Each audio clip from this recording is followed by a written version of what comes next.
আসসালামু আলাইকুম এভরিওয়ান, আপনারা সবাই কেমন আছেন? আশা করছি আপনারা সবাই ভালো আছেন। আজকে আমি আপনাদের সাথে খুব মজাদার একটি রেসিপি শেয়ার করতে আসছি। রেসিপিটা অনেকের কাছে ভালো লাগবে।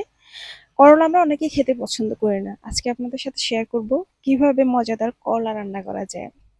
আমি প্রথমে মাছগুলোকে লবণ হলুদ দিয়ে মেখে নিব। মাছগুলোকে ভালোভাবে ভেজে তারপরে নামিয়ে রাখবো। আপনারা রেসিপিটা দেখেন, নিশ্চয়ই আপনাদের কাছে ভালো লাগবে। আমি মাছগুলোকে ভালোভাবে ভেজে নিব। এখানে যদি তৈলাক্ত মাছ হয় তাহলে রান্নাটা অনেক বেশি মজা হয়। আমি এখন ওই তেলের মধ্যেই করলাগুলো দিয়ে দিব। করলাগুলো দিয়ে সামান্য একটু লবণ আর একটু হলুদের গুঁড়ো দিয়ে করলাগুলোকে ভালোভাবে ভেজে নেব। করলাটাকে বেশি ভাজবো না, হালকা একটু ভেজে নেব। করলাগুলো ভাজা হয়ে গেলে করলাগুলো নামিয়ে রেখে আমি ওই তেলের মধ্যে আলুগুলো দিয়ে দিব।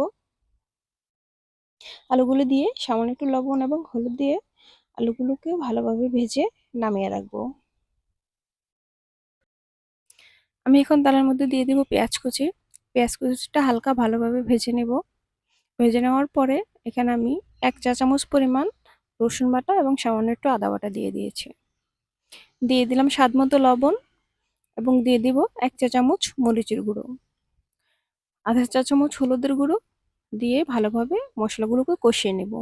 আমি এখানে সামান্য একটু পানি দিয়ে নিব যেন কাঁচা মশলার গন্ধটা চলে যায়। আমার মশলা ভালোভাবে কষানো হয়ে গেলে এখানে আমি আগে থাকা ভেজে রাখা করলা এবং আলু দিয়ে ভালোভাবে কষিয়ে নেব। আপনি যত ভালোভাবে কষাবেন আপনার তরকারিটা তত বেশি টেস্টি হবে। আপনারাও এভাবে রেসিপি ট্রাই করতে পারেন, নিশ্চয়ই আপনাদের ভালো লাগবে। আমি কিছুক্ষণের জন্য এখানে ঢেকে দেব। ঢাকনাটা তুলে নেড়ে চেড়ে আমি এখানে পরিমাণ মতো ঝোল দিয়ে দেব।